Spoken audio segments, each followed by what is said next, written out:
안녕하세요. 김상재입니다. 10월 9일 한글날 보강을 위한 영상입니다. 지난번에 추석 연휴 보강은 원시 타입 여섯 번째 노트를 설명해 드렸는데 10월 9일 한글날 보강은 일곱 번째 노트 조건문과 반복문에 대해서 설명해 드리겠습니다. 이 부분도 원시 타입과 마찬가지로 기존에 여러분들이 다른 언어를 통해서 충분히 학습한 부분이기 때문에 조금은 쉽게 이해하실 수 있는 부분입니다.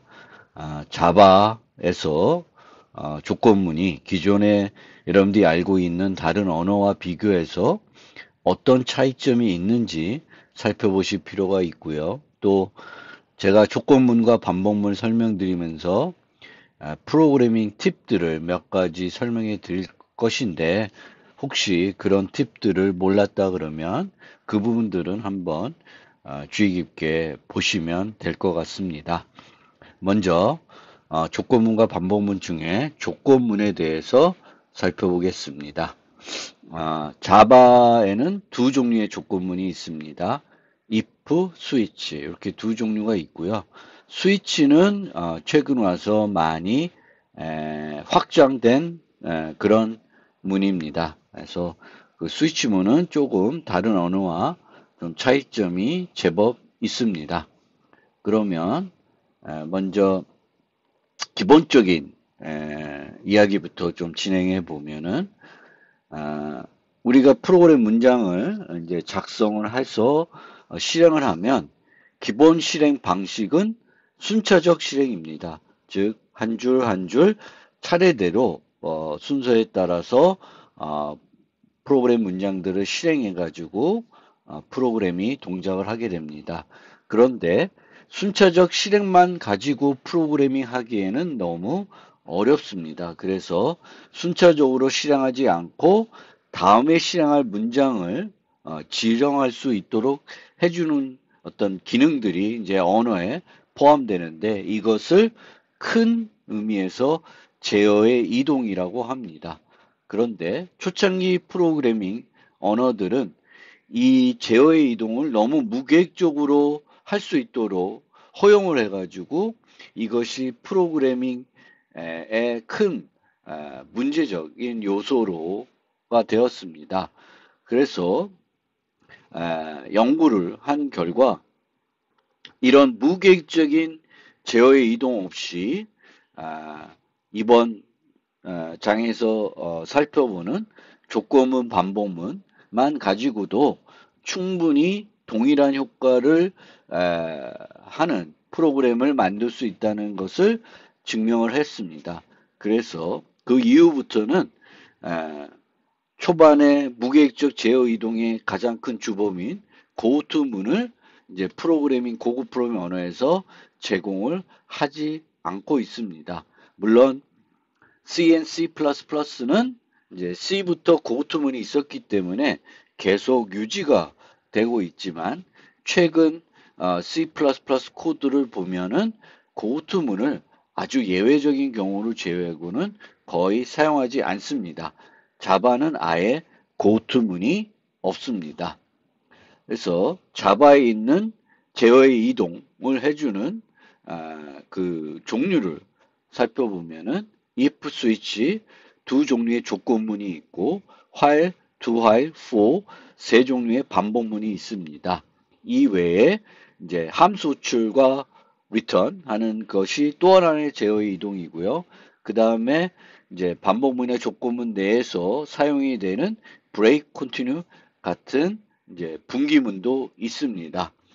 그리고 이제 5장에서 살펴본 예외 처리 메커니즘도 제어를 이동하는 어떤 하나의 수단이 되기도 하는데 예외 처리는 예외 처리 목적으로 활용이 돼야지 일반적인 제어를 이동하기 위해서 예외 처리 메커니즘을 사용하는 것은 잘못된 프로그래밍 방법이 됩니다. 그러면 조건문, if문부터 살펴보겠습니다. if와 스위치 두 종류의 조건문이 있는데 기본 조건문은 if문입니다. if문만 가지고 모든 조건문을 다 작성할 수 있습니다. 하지만 어떤 형태의 조건문은 스위치문을 이용하게 되면 더 간결하게 더 효율적으로 동작을 합니다. 그러면 먼저 if문을 살펴보면은 if문은 if 그 키워드 다음에 가로 안에 조건식이 나오고 이 조건식이 참일 때 실행하는 문장 또는 문장 블럭이 그 다음에 나오게 됩니다. 또 이렇게 단순한 if문도 있지만 if else를 통해서 조건식이 참일 때 실행하는 부분과 거짓일 때 실행할 수 있는 부분을 구분할 수가 있고요. 조건을 하나가 아니라 if, else if 이런 형태로 중첩된 if문도 만들어서 사용할 수가 있습니다. 자바의 이제 if문은 C 때와는 조금 다르고요. C++하고도 약간 동작이 조금 다르긴 한데 이제 자바의 if문에서의 조건식은 반드시 불리언으로 평가가 돼야 되겠고 자바에서는 어떤 다른 원시 타입 또는 참조 타입도 자동으로 불리언으로 또는 강제 타입 변환으로도 불리언으로 변환할 수가 없습니다. 하지만 C는 불 타입이 없었고요. 이 논리형 타입이 없었고요. C++는 불 타입이 있지만 논리형 타입이 있지만 C를 확장한 언어가 C++이기 때문에 이전 C 코드도 C++에서 컴파일, 번역될 수 있게 하기 위해서 자동으로 원시 타입들을 불로 변환해 줍니다. 그렇지만 자바는 그렇게 안 됩니다. 따라서 이런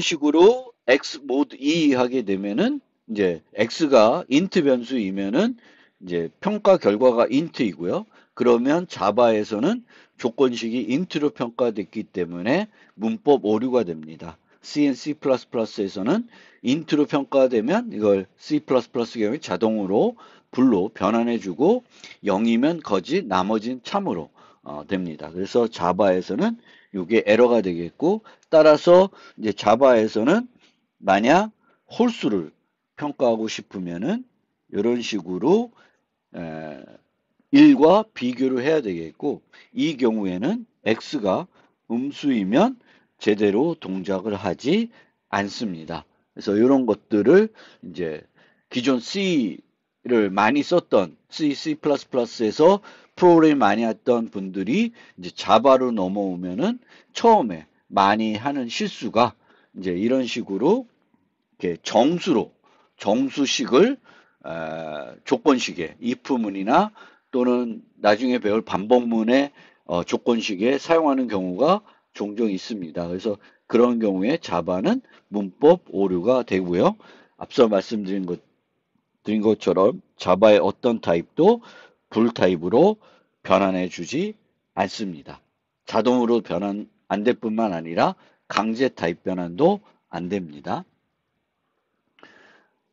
이제 if와 else를 사용할 때 이제 우리가 가독성 있게 프로그램 문장을 작성해야 되지만 작성하다 보면은 이제 이런 식으로 잘못 가독성이 떨어지게 작성을 할 수가 있는데 이렇게 작성을 하더라도 컴파일러는 번역을 해주게 됩니다. 이렇게 번역을 할 때 컴파일러는 어떤 기준으로 이 else를 if와 연관시키냐면은 이 else를 가장 가까운 if와 연결해서 해석을 합니다. 그래서 이렇게 작성을 하면은 이런 식으로 해석을 합니다. 따라서 특히 조건문 반복문을 작성할 때는 이제 불필요한 중괄호를 사용을 해서라도 가독성 있게 코딩하는 것이 매우 중요합니다. 그 다음에 이제 어떤 종류의 조건문은 이제 if문을 작성하는 것이 아니라 이 사망 연산자인 선택 연산자를 이용해 가지고 프로그래밍 할 수 있습니다. 특히 어떤 조건에 따라서 같은 변수를 어떤 다른 값으로 바꿔야 될 경우에는 이제 선택 연산자를 이용해서 쉽게 프로그래밍 할 수 있습니다. 그래서 이런 이제 양수를 음수로 바꾸고 싶을 때에는 이런 식으로 사막 연산자를 이용하면 편하게 좀 더 간결하게 프로그래밍 할 수가 있고요. 이 경우에도 이제 x가 인테저 min value이면은 올바르게 동작하지 않는다는 점 항상 기억해 두시고요. 이 사막 연산자를 또 중첩해서도 사용할 수 있습니다. 이런 식으로 양수, 음수 또는 0을 반환하게끔 우리가 프로그래밍 할 수가 있고요. 이 사막 연산자는 또 지연 평가를 하는 대표적인 연산자 중에 하나입니다. 그래서 얘가 참이면 요 조건식이 참이면 얘만 평가를 하고요. 얘가 거짓이면 얘만 평가를 합니다. 둘 다를 평가를 하지 않고요. 이 표현식의 평가 결과값과 이 표현식의 평가 결과값은 같은 타입이어야 됩니다. 그래서 여기는 뭐 이렇게 그 문자를 주고 여기는 뭐 이렇게 그 정수를 주면은 문법 오류가 됩니다. 또 이렇게 이제 그 어떤 조건식에 따라서 어떤 변수를 서로 다른 값으로 바꿔야 될 때 사막연산자를 많이 사용하는데 이런 식으로 좀 이렇게 뭔가 바꾸는 건 아니고 어떤 조건에 따라서 간단하게 뭔가 해야 되고 또는 다른 걸 해야 되는데 하는 행위가 어떤 좀 같은 행위면은 이거를 묶어서 이런 식으로 사막 연산자로도 충분히 더 간결하게 프로그래밍 할 수가 있습니다. 그래서 사막 연산자를 써서 조금 더 간결하게 프로그래밍 할 수 있으면 사막 연산자를 쓰는 게 효과적인 프로그래밍 방법이 됩니다. 그 다음 다중선택 인프문 제가 앞서 뭐 중첩 인프문 뭐 이런 식으로 얘기했는데 이제 다중선택 if문을 쓸 수 있을 때 다중선택을 쓰지 않고 일련의 if문을 쓰면은 얘와 얘는 실행 결과는 동일하지만 효율성 측면에서는 이 다중선택 if문이 더 효과적입니다. 이 경우에는 항상 무조건 세 번의 비교가 필요하지만 이 경우에는 어떨 땐 한 번, 어떨 땐 두 번, 어떨 땐 세 번의 비교가 이제 상황에 따라서 일어날 수가 있습니다. 그리고 이 다중선택 if문을 작성할 때도 이제 반복문 형태로 만약에 이게 반복문에 포함되어 있다 하면은 우리가 처리하는 데이터가 어떤 종류의 데이터인지에 따라서 이제 그 이렇게 A부터 판단하는 것과 F부터 판단하는 것이 효율성이 다를 수 있습니다. 그런데 많은 경우에 우리가 사용할 데이터를 예측하기가 어려울 거고요. 항상 또 이렇게 A가 많거나 또 F가 많다고 단정하기 어려울 때는 조금 더 직관적이고 아니면 가독성이 있는 방법을 써서 코딩하는 것이 바람직한 방법이 되겠습니다. 이 if문을 작성할 때 이제 조건식들을 많이 사용하게 되는데 원시 타입은 6개의 비교 연산자를 이용해서 다 비교를 할 수가 있습니다. 그런데 이 원시 타입, 8개의 원시 타입을 제외하고 물론 불리한 변수는 절대 이걸로 true나 false를 비교하는 건 잘못된 거예요. 그래서 그렇게 비교하면 안 되고요. 이제 그냥 쓰셔야 되겠고, 그러니까 if 뭐 married 이런 식으로 프로그래밍 해야지. if married가 true 이런 식으로 코딩하는 것은 이제 1학년 때는 모르겠지만 이제는 이런 식으로 코딩하시면 안 되겠고요. 8개의 원시 타입을 제외한 참조 타입의 변수는 이제 객체들을 보통 가리킬 텐데 이들은 이제 연산자를 이용해서 비교할 수가 없고 함수를 이용해서 비교해야 됩니다. 물론 참조 변수는 요 두 개의 연산자를 이용해서 서로 비교하거나 널과는 비교할 수 있습니다. 서로 비교한다는 것은 같은 객체를 가리키는지 같은 주소를 유지하는지 비교하는 것이 되겠고, 널과 비교하는 것은 이 참조 변수가 유효한 객체를 가리키는지 여부를 파악하기 위해서 이제 널과 비교할 수가 있습니다. 보통 이제 자바에서는 두 개의 객체의 내부 상태가 같은지는 equals를 이용해서 비교를 하게 되겠고, 서로 큰지 작은지 비교할 때는 compare to 메소드를 이용해서 비교를 하게 되겠습니다.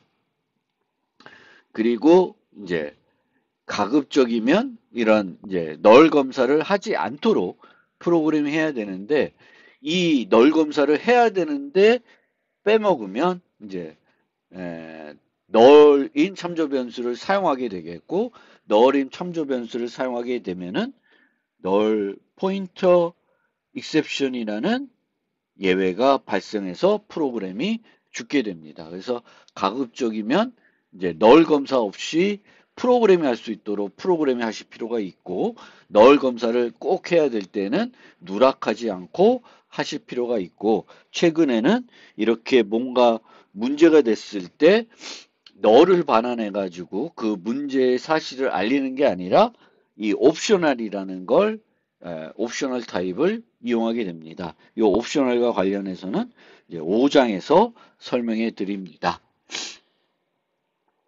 그리고 if문 조건문 작성할 때, if문 작성할 때 팁인데, 이제 우리가 참일 때만 뭐뭐 해야 되고 거짓일 때 뭐 아무것도 안 해도 된다. 그럴 경우에도 면밀하게 진짜 거짓일 때 아무것도 안 해도 되는 건지 면밀히 살펴볼 필요가 있고요. 보통은 참일 때가 어떤 주된 어떤 행동이고 거짓일 때가 뭔가 부가적인 행동일 때가 있습니다.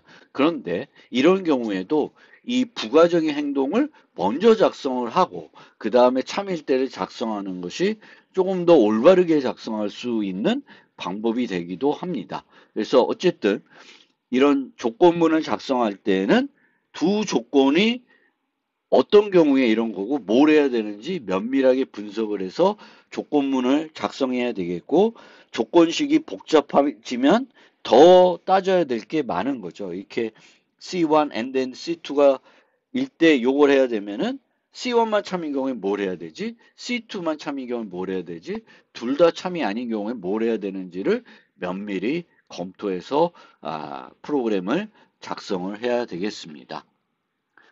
그리고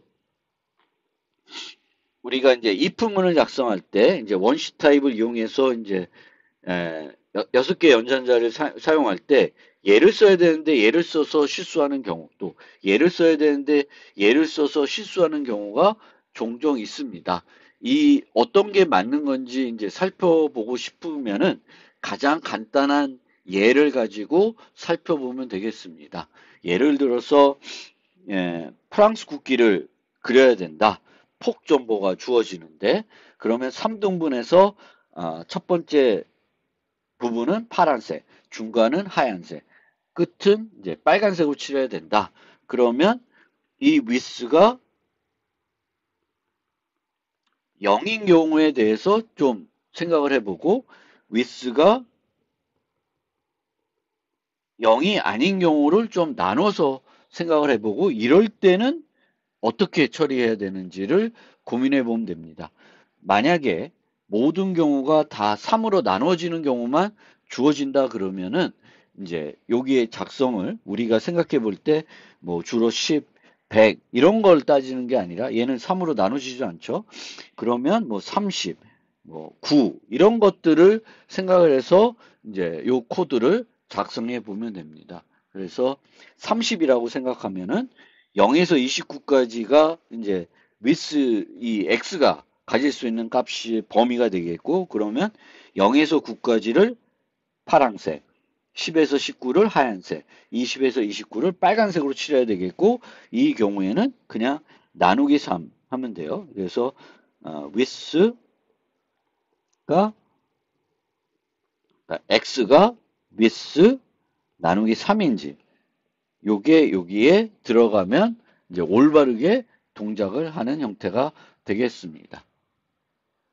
그 다음에 이제 조건식이 복잡해지면 우리가 논리곱, 논리합 이런 연산자를 이용해서 이제 비교식들 조건식을 결합해 가지고 복잡한 조건식을 만들게 되는데 이 논리곱과 논리합 연산자는 앞서 살펴봤던 사망 연산자와 마찬가지로 지연 평가를 해줍니다. 그래서 여기를 먼저 항상 이 얘나 얘의 요쪽 왼쪽을 먼저 평가를 해가지고 이걸 평가했더니 요쪽에 있는 것과 상관없이 이 전체의 결과를 알 수 있다. 그러면 이 세모 부분은 평가를 하지 않습니다. 그래서 이 경우에는 인풋이 널이면 얘가 false가 되기 때문에 이 뒤에 부분은 처리하지가 않고요.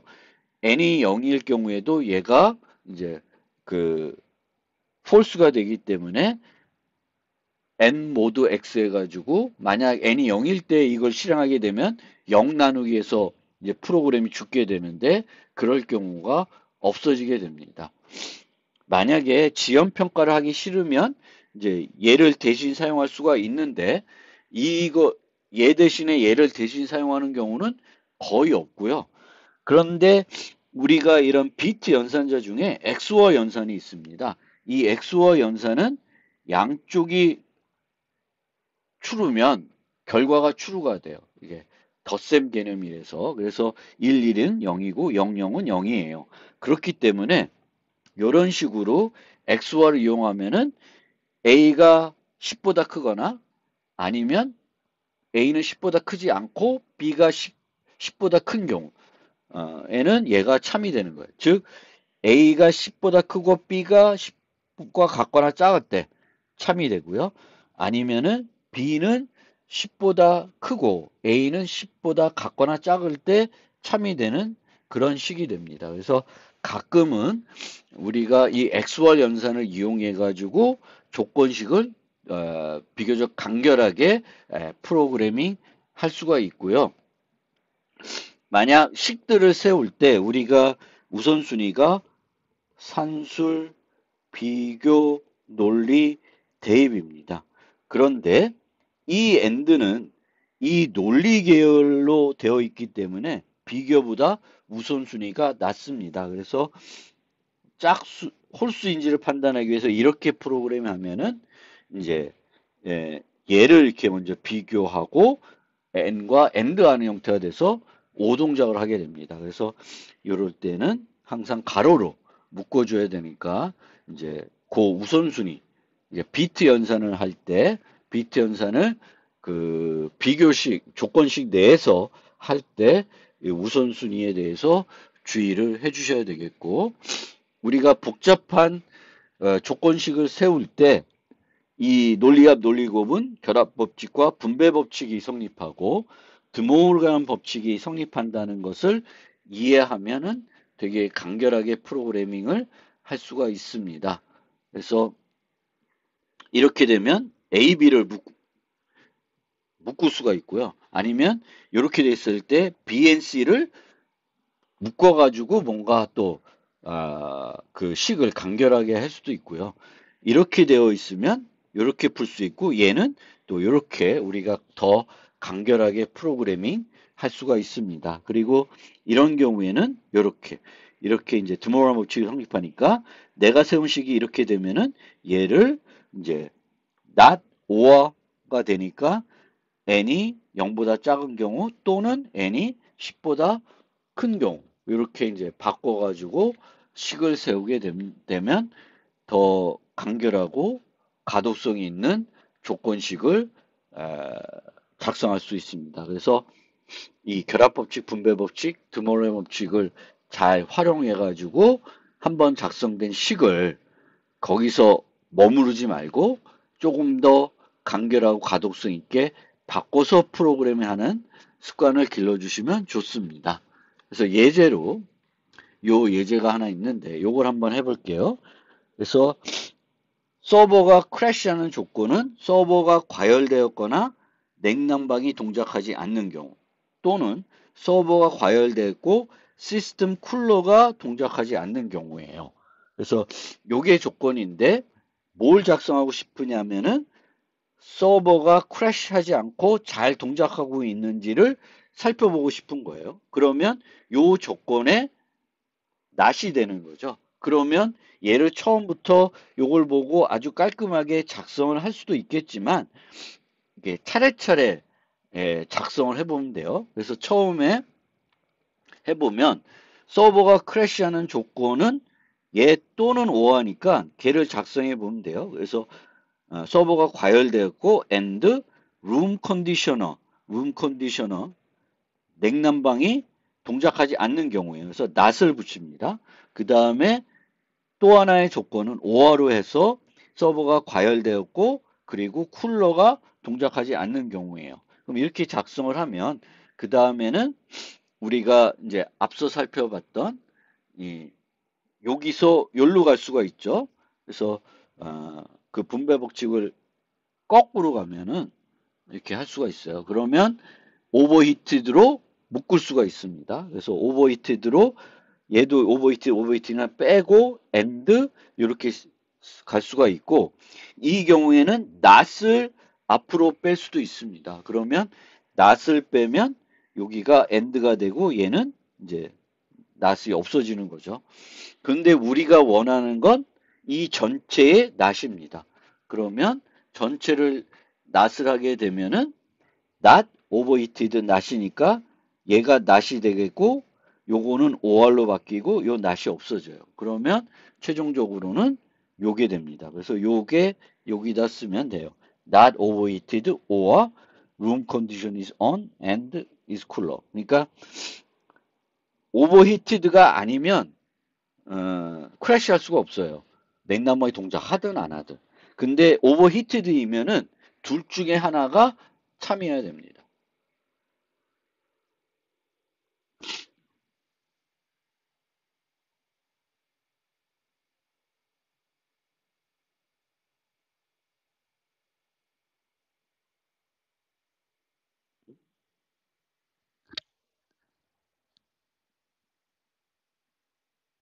그러니까 is on인 상태의 조건식을 우리가 원했으니까 서버가 과열되지 않다 하면은 무조건 이제 정상 동작을 하고요.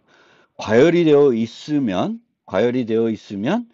이제 그 둘 다, 둘 중에 하나가 만약 동작을 하지 않으면 냉난방이 동작을 하지 않거나 아니면 시스템 쿨러가 동작하지 않으면 이제 크래시가 되는데 둘 다 on이면은 이제 정상 동작을 하게 됩니다. 그래서 이렇게 조건식을 우리가 처음부터 요 on을 작성하라 할 때 처음부터 이렇게 바로 만들 수 있는 사람은 그렇게 많지 않으니까 조건에 따라서 계속 작성하면서 분배법칙, 결합법칙, 드말법칙을 이용해서 차례차례 작성을 하면은 최종적으로는 매우 간결한 조건식을 복잡한 것들을 간결하게 효과적으로 작성할 수가 있습니다. 그 다음에 부동소수의 비교는 반올림 오차 때문에 가급적이면 비교하지 않는 것이 바람직하고요. 만약 비교를 해야 된다. 그럴 때에는 이제 이런 식으로 그 오차를 한번 아주 그 뺀 값이 되게 작은 값이면은 같은 걸로 간주하는 형태로 우리가 프로그래밍 할 수도 있습니다. 또 부동소수를 비교할 때는 직접적으로 연산자 가지고 비교하지 않고 더블에 있는 컴페어 메소드를 활용하는 경우도 많이 있습니다. if문 작성된 또 추가적인 팁으로요. 이렇게 이제 초보적인로 실수를 많이 하는 건데 이제 if s를 작성하면서 여기에 코드가 중복되어 있습니다. 이렇게 중복되어 있는 코드는 코드의 위치에 따라서 if문 전이나 후로 이동하는 것이 더 올바른 프로그래밍, 더 라인 수를 줄이고 더 간결하게 프로그래밍하는 방법이 되겠습니다. 그 다음 스위치문. 스위치문은 이제 어떤 변수가 어떤 값인지에 따라서 뭔가 여러 가지 행동들을 해야 될 때에는 이제 스위치문을 사용할 수가 있고요. 그 C++에서는 여기에 올 수 있는 게 정수 값만 올 수가 있습니다. 그래서 정수 또는 문자인데 이제 그 자바에서는 여기에 이제 문자열도 올 수가 있고요. 그 다음에 열거형도 올 수가 있고 최근에는 패턴 매칭이라는 게 또 추가가 돼서 되게 그 스위치의 기능이 많이 확대가 되어 있습니다. 그래서 스위치문은 스위치 다음에 어떤 표현식이 나오고 이 표현식의 평가값이 요 K시절에 나열된 상수와 일치하면은 요 K시절이 실행이 되고요. 요 K시절 끝에 브레이크나 또는 이게 뭐 리턴문 같이 해서 스위치문이 종료되면 모르겠고 만약에 브레이크가 없으면 바로 아래에 있는 K시절이 또 실행이 되고요. 만약 여기에 일치되는 K시절이 없는데 디폴트 절이 있으면 디폴트 절이 실행이 됩니다. 자바 7부터는 이제 자바 7부터는 문자열을 사용할 수 있는데 문자열은 이제 비용이 많이 들어가니까 그게 비용이 많이 든다는 것을 생각하고 이제 사용을 하셔야 되겠고요. 그 다음에 이제 여기에 이제 원래는 상수식만 올 수가 있고요. 이렇게 변수를 이용한 식은 올 수가 없습니다. 주로 이런 식으로 상수값을 나열하는 게 일반적인데 이렇게 식을 만약 작성하고 싶으면은 뭐 이런 경우는 드문데 상수 표현식만 올 수가 있고 이 케이스절이 가장 간결하게 프로그램할 수 있는 그런 형태는 바로 폴스루 행위를 적극 활용하는 형태가 되겠습니다. 그래서 이렇게 케이스 4, 6, 9, 11, 30일 때, 11일 때, 이렇게 네 가지일 때 30을 쓰고, 리턴하고 싶으면 이런 식으로 작성을 할 수 있습니다.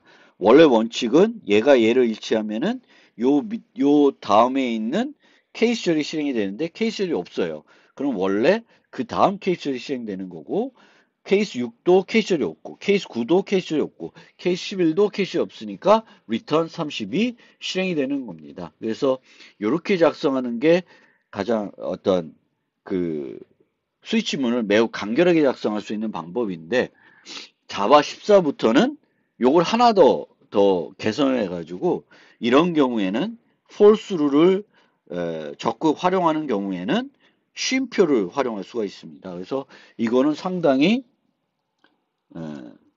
효과적인 것 같아요. 그래서 C++는 이런 건 아직 추가가 안 돼 있는데 케이스 4 땡땡 케이스 6 해가지고 이렇게 케이스를 반복적으로 써야 됐던 이 번거로움을 이제 자바는 이제 제거해서 케이스 4, 6, 9, 11 이렇게 하게 되겠고 그러면 컴파일러는 요 형태를 이렇게 바꿔서 이제 처리하겠죠. 이런 것들을 우리가 신테틱 슈가라 그러죠. 조금 더 기존 문법을 간결하게 작성할 수 있도록 새 문법 기능을 도입한 것이고요. 자바 14부터는 스위치 표현식이라는 것이 추가가 됐습니다. 그래서 문이 아니라 표현식이고요.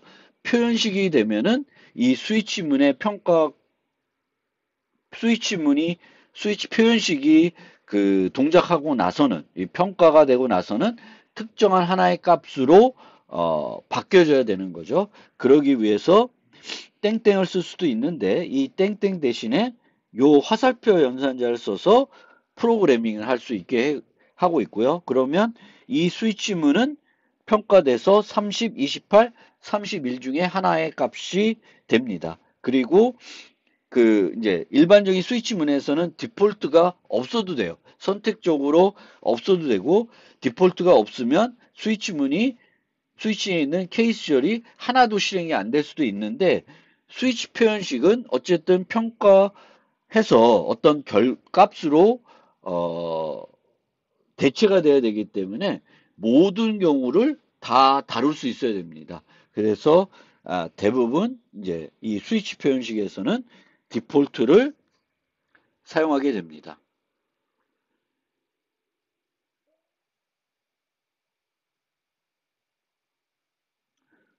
그리고 이제 그 간단하게 값을 이 표현식의 결과로 나타내기 위해서는 화살표 연산자를 쓸 수가 있는데 그 화살표 뒤에 문장이 이 값만 쓰는 게 아니라 문장을 우리가 작성해야 될 경우에는 중괄호로 문장을 작성하고 뭘로 끝나야 되냐면 yield로 끝나야 됩니다. yield. 그래서 return과 같은 어떤 효과. 그래서 이 스위치에서 어떤 복잡한 문장으로 케이스나 디폴트절을 작성할 때 yield를 이용해서 이 스위치의 평가값을 작성할 수 있도록 해주는 그런 문법이 yield입니다. 그리고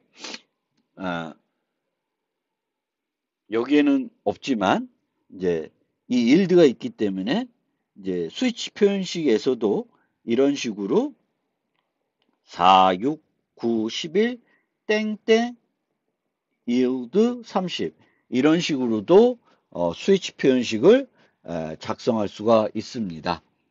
그리고 최근에 이제 자바 21에서 확정이 됐는데 패턴 매칭 스위치문입니다. 그래서 요거는 이제 여기서는 좀 이해하기가 어려울 수도 있는데 이제 다형성과 관련되어 있는 부분입니다. 그래서 4장의 내용을 좀 떠올려 봐야 되는데 여기에 객체 변수가 오고요. 이 객체 변수가 이제 어떤 타입이냐? cat 타입이면 요 케이스절과 일치가 되겠고 요 pet을 C 타입으로 C 변수로 바꿔줍니다. cat 타입의 C 변수로 바꿔줘서 이렇게 C를 이용해서 프로그래밍 할 수 있도록 해줍니다. 이 타입 패턴 매칭의 경우도 이제 빠지는 게 없어야 돼요. 이제 빠지는 게 없기 위해서는 이 null이라는 케이스, null 케이스절이 필요하게 되겠고 디폴트라는 것도 이제 필요하게 됩니다. 또 이 패턴 매칭 스위치에서는 앞서 봤던 것처럼 쉼표를 이용해 가지고 여러 그 패턴을 한꺼번에 매칭할 수는 없습니다. 그래서 이렇게는 안 되는데 이제 null과 디폴트는 이런 식으로 결합해서 프로그래밍 할 수가 있습니다. 그리고 이 패턴 매칭할 때 when이라는 걸 사용해 가지고 이런 식으로 얘랑 매칭이 됐는데 이 오브젝트가 문자열인데 아무 문자열이 아니라 s의 렌스가 0보다 큰 경우에는 요걸 해라 라고 프로그래밍 할 수가 있습니다. 그래서 요거를 guarded case label이라고 하는데 그 타입을 일치시킬 때 일치된 애에 추가적인 조건을 when을 이용해서 우리가 작성을 할 수 있도록 해줍니다.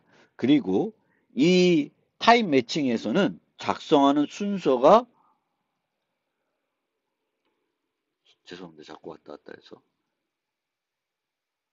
작성하는 순서가 매우 중요합니다. 그래서 그 위에서부터 차례대로 매칭을 합니다. 그래서 거꾸로 작성을 하게 되면 순서가 바뀌게 되면 이제 이 경우에는 펫이 캣의 상위이기 때문에 요 케이스절은 이제 실행될 수가 없는 케이스절이 됩니다. 그래서 순서를 바꾸면 그 애완동물 중에 캣은 여기서 실행이 되고 그 다음에 나머지 펫은 나머지 애완동물은 여기서 실행되는 형태로 프로그래밍을 할 수가 있습니다. 만약 이제 이렇게 작성을 했는데 여기는 널 케이스절이 없죠. 그럴 경우에 이제 이 5가 널이었으면은 이제 널이었으면 그 예외가 발생을 합니다. 그래서 예, 타입 패턴 매칭 뿐만 아니라 이제 앞서 살펴본 스위치 표현식에서는 전체 모든 가능한 경우를 다 그 커버할 수 다룰 수 있도록 이제 그 스위치 표현식과 스위치문을 요 타입 패턴 매칭할 때는 이제 그 작성을 해야 됩니다. 이걸로 조건문에 대한 설명을 모두 마무리하겠습니다.